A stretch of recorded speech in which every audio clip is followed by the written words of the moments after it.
Hello, नमस्कार sir. नमस्कार. आज आहे 11 नोव्हेंबर 2025. हो, हो. बरोबर सर. शेतकऱ्याला म्हणा आता थंडीची तीव्र लाट येणार आहे. तीव्र लाट. गहू पेरायला हरकत नाही, हरभरा पेरायला हरकत नाही, हां, हां. मका काढायला हरकत नाही, सोयाबीन हां, काढू शकता. हां. म्हणजे कारण की उन्हाळ्या ज्यांच्या त्यांना काढायला चांगलं पोषक वातावरण आहे. हो, हो. बरोबर आहे सर.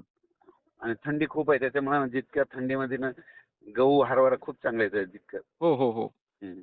आता तुम्ही यापूर्वी सांगितलं होतं शेतकऱ्यांना, की पेरणी करा तुम्ही, चांगली थंडी पडणार आणि 10 तारखेपासूनच सर चांगली थंडी आपल्याला पाहायला दिसत आहे. हो. आधी 7 ला सुरुवात होईल म्हणलं ना 11 पासून खूप वाढेल म्हणलं होतं ना. हो, हो, हो. बरोबर, बरोबर. आता आज रात्री उद्यापासून तर आणखीन जास्त वाढेल 12 पासून तर. 12 पासून जास्त वाढणार. हो. बरं सर, जिल्हा जर आपण पाहायला गेलो, तर मग जिल्हा कशी राहणार आता? जिल्हा नाशिक, नंदुरबार, धुळे, जळगाव. हो. निपाडला ना माझा अंदाज आहे 7 पर्यंत जाईल पारा. 7 अंश. 7 पर्यंत. बापरे! हो. मग तिथं भयंकर थंडी राहणार समजा. हो. थंडी खूप आहे. हो. सगळीकडे जवळपास मग ती थंडी ना हां. उत्तरेकडून वारं सुटणार आहे. दिवसा देखील थंड वाटेल. हो का? हो. मग नंदुरबार जिल्हा, धुळे जिल्हा, जळगाव जिल्हा, नाशिक जिल्हा, हो, इकडं अमरावती, वर्धा, हो. नागपूर, भंडारा, गोंदिया, चंद्रपूर, यवतमाळ, अकोला, बरोबर. वाशिम, हिंगोली, नांदेड, हो, परभणी, हो, जालना, संभाजीनगर, धाराशिव, हो. लातूर, बीड, हं.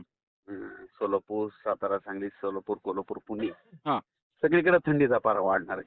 हो का? समजा संपूर्ण महाराष्ट्रामध्ये चांगली काही थंडी काही आपल्याला ठिकाणी पडेल. 10 अंशापर्यंत येईल, कुठं 6 वर येईल, कुठं 7 वर येईल, हो, हो, हो. कुठं बरोबर. 13, हं, हं. 12-13 हो. बरं सकाळी सर 9 वाजेपर्यंत थंडी वाजेल बघा. सकाळचे 9 वाजेपर्यंत. हो. हां, हां, हां. हं. बरं सर तुम्ही यापूर्वी सांगितलं होतं की थंडी रेकॉर्ड मोडणार. तर आता मग समजा हे 6-7 च्या याच्यावर आली तर मग रेकॉर्ड मोडल्यासारखंच आहे. हो. हो. बरं सर आता बऱ्याचशा शेतकऱ्यांच्या माध्यमातून आपल्याला असा सुद्धा प्रश्न येत आहे की 21-22 च्या दरम्यान काही पावसाची वगैरे शक्यता आहे का? सध्या नाही, काहीच नाही. हो का? समजा पाऊस नाही पाऊस येणार सध्या. नोव्हेंबरमध्ये पाऊस राहणार नाही.